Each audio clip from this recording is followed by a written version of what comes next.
যুদ্ধকালীন ভারতের সাথে মুজিবনগর সরকারের ৭ দফা গোপন চুক্তি করে সাপ্তাহিক পত্রিকা হক কথায় মাওলানা আব্দুল হামিদ খান ভাসানী লিখেছেন, অর্থমন্ত্রী তাজউদ্দিন আহমেদ তৎকালীন প্রধানমন্ত্রীত্বের আমলে ঠক ভারত বাংলাদেশকে সুবিধা মতো ভাগে পেয়ে গোপন সাতখানা চুক্তিতে গোপনে স্বাক্ষর করে নিয়েছিল। সে চুক্তিগুলো ছিল: ১.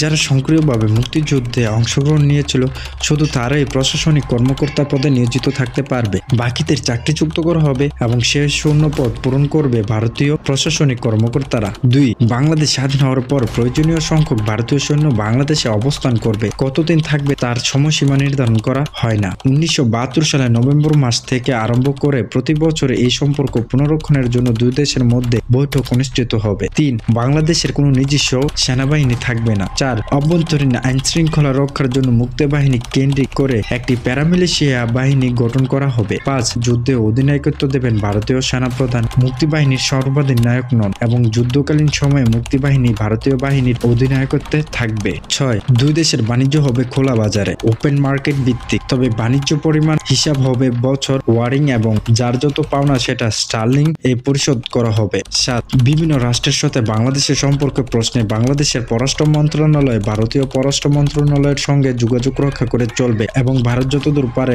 ওই ব্যাপারে বাংলাদেশকে সহায়তা দেবে।